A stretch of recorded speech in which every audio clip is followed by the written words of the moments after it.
기도하겠습니다. 아버지 하나님, 한 주간이 시작되는 월요일 새벽에 아버지 앞에 무릎을 꿇습니다. 하나님 아버지 뜻대로 살고 싶은 마음의 소원, 또 하나님을 기쁘게 하는 삶을 살고 싶은 심령의 소원을 담아 이 아침에 엎드려 싸우니 오늘도 하나님 말씀으로 우리를 붙들어 주시고 깨우쳐 주시고 또 하늘의 권능을 부어 주셔서 이 한 주간도 함께 하시는 하나님의 은혜로 승리하도록 은혜 베풀어 주옵소서. 예수님 이름으로 감사하며 기도하옵나이다. 아멘. 오늘은 고린도후서 3장 1절로 5절 말씀까지를 봉독해 드립니다. 우리가 다시 자천하기를 시작하겠느냐? 우리가 어찌 어떤 사람처럼 추천서를 너희에게 붙이거나 혹은 너희에게 받거나 할 필요가 있느냐? 너희는 우리의 편지라 우리 마음에 썼고 뭇 사람이 알고 있는 바라. 너희는 우리로 말미암아 나타난 그리스도의 편지니 이는 먹으로 쓴 것이 아니요 오직 살아계신 하나님의 영으로 쓴 것이며 또 돌판에 쓴 것이 아니요 오직 육의 마음판에 쓴 것이라. 우리가 그리스도로 말미암아 하나님을 향하여 이 같은 확신이 있으니 우리가 무슨 일이든지 우리에게 난 것 같이 스스로 만족할 것이 아니니 우리의 만족은 오직 하나님으로부터 나느니라. 아멘. 사도 바울께서는 제가 지난번 설교에서 말씀을 드렸지만 고린도후서 2장 15절에서 고린도 교인들을 향하여 너희는 그리스도의 향기라 라고 표현했고, 오늘 고린도후서 3장 3절 말씀에서는 너희는 그리스도의 편지라고 표현합니다. 이렇게 바울께서 고린도 교인들을 향해서 너희는 그리스도의 향기라, 또 너희는 그리스도의 편지라고 표현하는 이유가 있습니다. 당시 고린도 교회 내에는 바울 사도의 사도권을 부정하는 무리들이 있었습니다. 그들은 다름 아닌 유대주의자들이었습니다. 이 사람들은 유대인으로서 예수를 믿고 구원받았다고 말은 하지만 여전히 유대교의 전통을 따라 율법을 지켜야만 구원을 받는다고 주장하는 사람들이었습니다. 그런 유대주의자들에게 바울께서 율법은 폐하여졌고 오직 예수님을 주님으로 믿어야 구원받는다고 하는 이 바울의 복음은 눈의 가시 같은 존재였습니다. 그래서 그들은 바울을 거짓 사도라고 공격했고, 그 결정적인 근거가 다름 아닌 바울 사도에게는 예루살렘 교회가 보증하는 추천서가 없다는 것을 주장하는 것입니다. 이 당시 사회에서는 어떤 사람의 신분이나 자격을 보증하는 또 확인해주는 공적인 추천서가 굉장히 중요하게 통용되던 그런 사회였습니다. 초대교회도 그런 사회의 관습을 따라서 추천서를 통해 사람을 세우기도 했었습니다.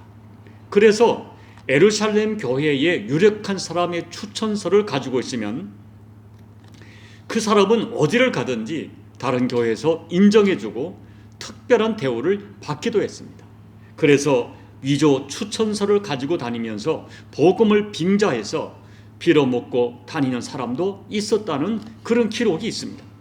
그런데 바울을 거짓 사도라고 비난하는 사람들은 예루살렘 교회에 존재해 있던 유력한 사람의 추천장을 받아 가지고 있었고, 그것을 근거로 해서 자기들이 예루살렘 교회가 보증하는 진짜 교사라고 자천했고, 바울은 추천서가 없는 거짓 사도라고 몰아세웠던 것입니다. 실제로 바울은 예루살렘 교회의 지도자들이 발행하는 추천서가 없었습니다. 왜냐하면 사도 바울의 경우에는 그의 사도직이 예루살렘 교회의 지도자들과 같은 사람들에게 위임된 것이 아니라 부활하신 예수 그리스도께서 직접 위임한 것이기 때문에 추천서가 있을 수가 없었습니다. 그래서 바울은 이렇게 말합니다. 1절, 우리가 다시 자천하기를 시작하겠느냐? 우리가 어찌 어떤 사람처럼 추천서를 너희에게 붙이거나 혹 너희에게 받거나 할 필요가 있느냐? 바울 자신은 추천서가 그와 같은 사람이 추천하는 추천서가 필요 없다는 말입니다. 왜냐하면 주님께서 직접 친히 위임해 주셨고 주님이 친히 보증해 주셨는데 어찌 사람의 추천서가 없다고 사도가 아니라고 말할 수 있느냐? 그런 말입니다. 그래서 바울은 사람이 써준 추천상이나 사람의 평가에 연연하지 않겠다는 것입니다. 그리고 한편 적어도 고린도 교인들에게는 더욱 그리하다는 것입니다. 고린도전서 4장 15절에서 바울은 고린도 교인들을 향하여 내가 복음으로써 너희를 낳았다고 했습니다. 그래서 바울은 1절 말씀에서 기가 막힌 심정으로 반문하는 것입니다.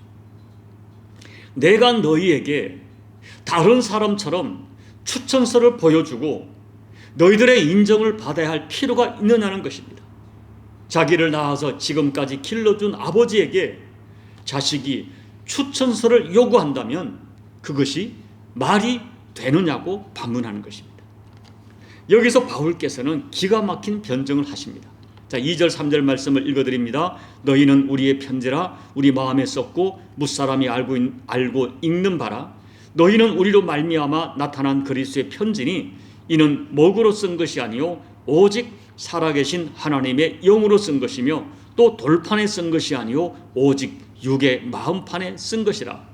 바울께서는 고린도 교인들을 향해서 고린도 교인들 너희들 자체가 자신의 추천서와 같다고 말씀합니다.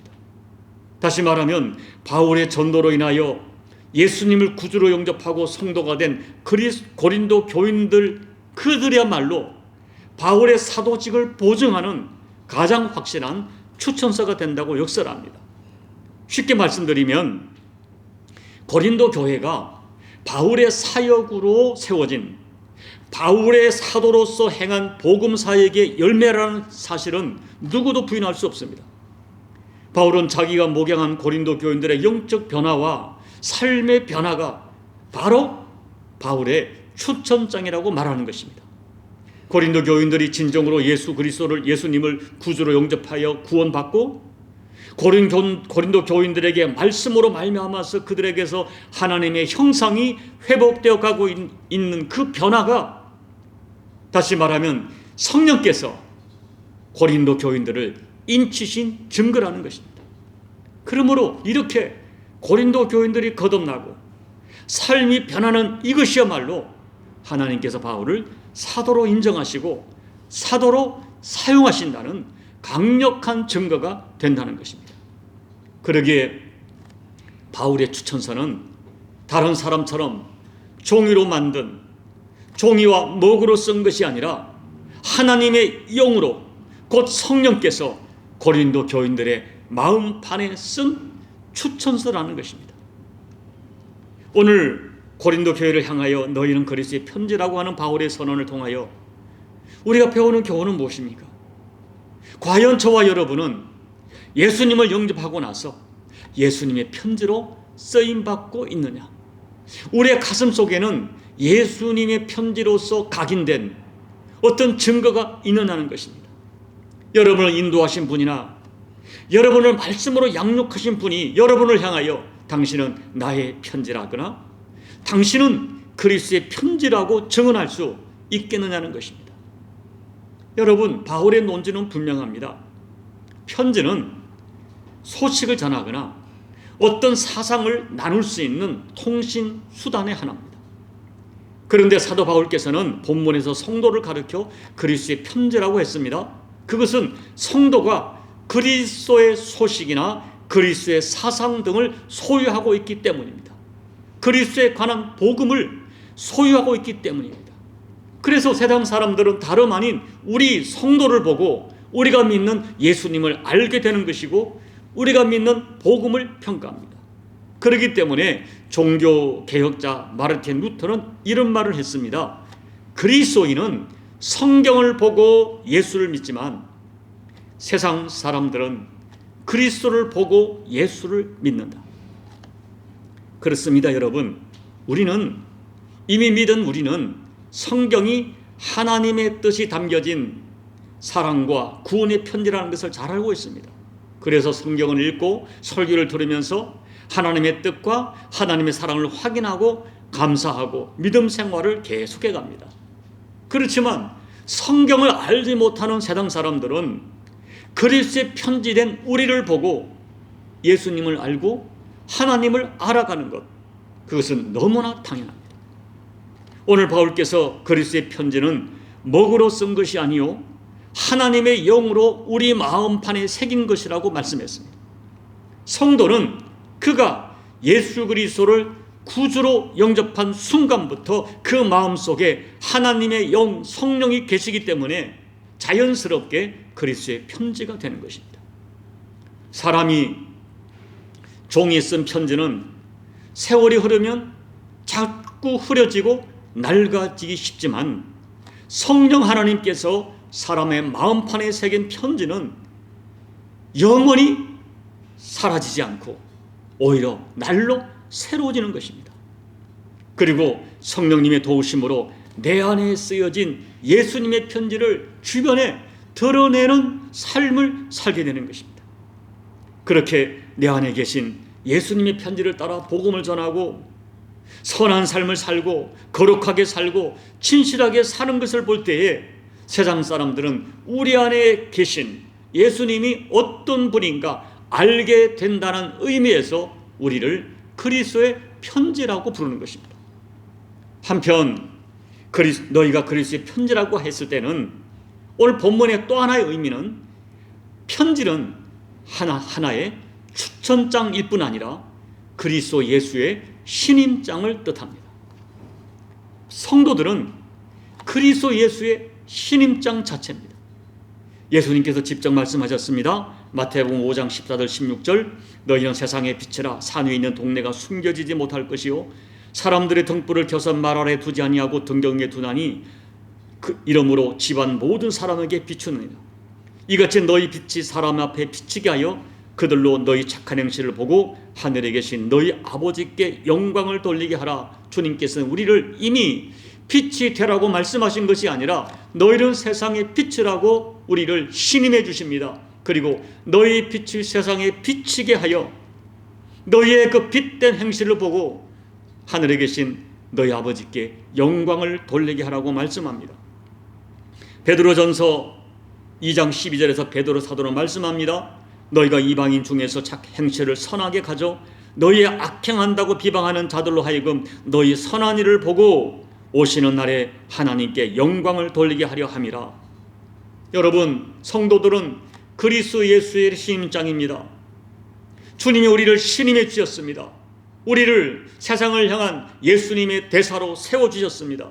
그렇다면 우리는 그리스도의 신임장답게 우리가 그리스도 예수를 드러내는 삶을 살아서 세상 사람들은 우리가 믿는 예수님을 진리로 인정할 것이고 우리를 신임장으로 세우신 하나님께 크게 영광을 돌리게 되는 것입니다. 이제 말씀을 마치려 합니다. 여러분, 예수님께서는 이 땅에 계실 때 단 한 장의 편지도 남기지 않으셨습니다. 그러나 예수님께서는 우리 마음판에 글을 새겨주셨습니다. 먹으로 쓰지 않고 자신의 피로 새겨주셨고 성령의 능력으로 우리 마음판에 써주셨습니다. 우리는 예수님의 편지입니다. 우리는 예수님의 신임장입니다. 그러므로 예수님의 편지된 우리는 우리 입술에, 우리의 인격에, 우리의 행실에 우리가 믿는 예수님을 드러내는 삶을 살아야 됩니다.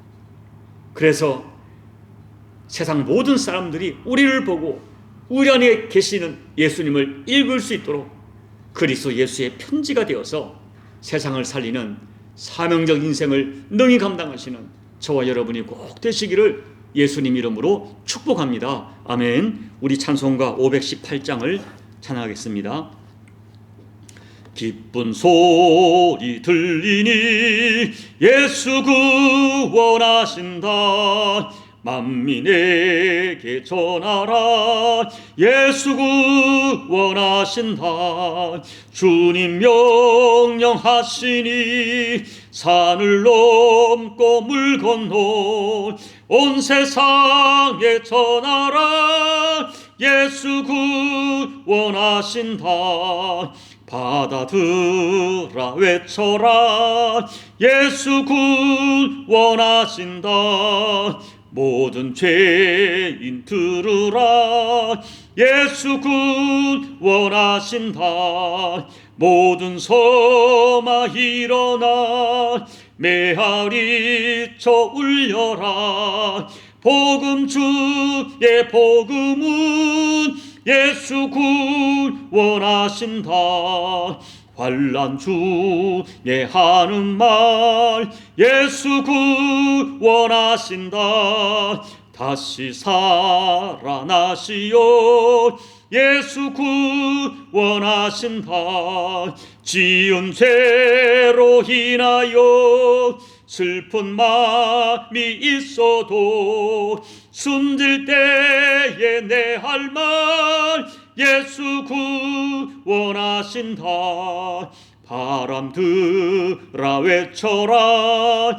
예수 구원하신다. 기뻐하라 나라들 예수 구원하신다. 구원하는 복음을 산과 들에 전하라. 우리들의 승전가 예수 구원하신다. 하나님 아버지, 저희들을 신임해 주셔서 우리 가슴 속에 예수 그리스도의 편지를 써주심을 감사를 드립니다. 복음, 구원의 도리, 또 수많은 하나님 말씀이 우리 가운데 편지로 쓰여져서 그 말씀을 진리로 받고 가슴에 새기게 하심을 감사를 드립니다. 바라기는 내 안에 계신 예수님의 편지, 복음, 믿음의 도리, 십자가의 도리, 그리고 모든 하나님의 말씀을 우리 삶을 통하여 드러나 아버지 하나님, 내 주변 사람들에게 그리스도의 편지로서의 우리의 사명을 온전히 감당하는 우리 모든 교우들이 꼭 될 수 있도록 하나님 은혜 베풀어 주옵소서. 예수님 이름으로 감사하며 기도합나이다. 아멘. 사랑하는 여러분, 그리스도의 편지는 만인에게 전하라고 주신 그런 편지입니다. 모든 사람이 읽을 수 있도록 전하라 명령하셨습니다. 너희는 가서 모든 족속으로 제자를 삼아 아버지와 아들과 성령의 이름으로 세례를 주고 또 모든 족속에게 이 복음을 전하라 하신 이 말씀을 기억하면서 우리가 그리스도의 편지로서의 삶을 다시 한번 결단하시기 바랍니다. 나라와 민족과 열방을 위해 기도해 주시고 여러분 각자의 개인 기도로 예배를 마무리해 주시기 바랍니다. 기도하겠습니다. 아버지 하나님 고맙고 감사합니다. 오늘도 말씀을 통하여 우리의 사명을, 그리스도의 편지로서의 사명을 깨우쳐 주심을 감사를 드립니다. 아버지 하나님, 내가 듣고 믿고 확신한 모든 복음이 우리 가슴에 새겨져서 편지가 되었음을 고백합니다. 내가 그토록 고백하고 찬양하는 십자가의 도가 우리 가슴에 편지가 되어 기록되어 있음을 감사드립니다. 이제 하나님 아버지, 내가 내 안에 새겨진 이 복음, 내 안에 새겨진 십자가의 도를 아버지 내 삶으로 살아냄으로 말미암아 내 주변 사람들에게 그리스도의 편지로서의 사명을 온전히 감당하는 우리 모든 교우들이 될 수 있도록, 이 종이 될 수 있도록 아버지 은혜 베풀어 주시옵소서. 하나님 아버지, 특별히 종이야말로 하나님의 종으로서 그리스도 예수의 노예로서 아버지, 내가 어떻게 하나님을 섬기며 내 사랑하는 교우들을 섬겨야 될지를 날마다 깨달아 하나님 아버지, 그리스도의 신임장답게, 그리스도의 편지답게 아버지와 사명적 인생을 반드시 살아내는 종이 될 수 있도록 아버지 은혜 베풀어 주옵소서. 나라와 민족과 열방 가운데 아버지, 믿지 않는 세상은 여전히 혼란과 무질서가 반복되지만 이 세상을 향하여 교회가 아버지 그리스도의 편지의 사명을 감당할 수 있도록 조국교회를 깨워주시고 아버지 제당 사람들이 이 무질서와 혼란과 절망 속에 그래도 교회는 소망이 있다, 그래도 교회는 그들이 믿는 예수에게는 소망이 있다고 우리에게 아버지 소망과 희망의 눈을 들어 우리를 바라볼 수 있도록 아버지, 우리에게 사명적 인생을 그리스도 예수의 편지로서의 사명을 온전히 감당하는 조국 대한민국 교회가 될 수 있도록 아버지 은혜 베풀어 주시옵소서. 오늘도 아버지 앞에 엎드려서 사랑하는 가족을 끌어안고 눈물로 기도하는 우리 교우들의 간절한 기도를 다 기억해 주시고 그들의 눈물을 주의 병에 담아주시며 그들이 올려드리는 기도의 한마디가 전혀 땅에 떨어지지 않고 하나님의 손바닥이 새겨져서 하나님의 긍휼하심과 자비하심과 하나님의 사랑과 은혜 속에 아버지 우리의 생각을 뛰어넘는 하나님의 응답을 경험하도록 아버지 은혜 베풀어 주옵소서. 은혜 베풀어 주시옵소서. 아버지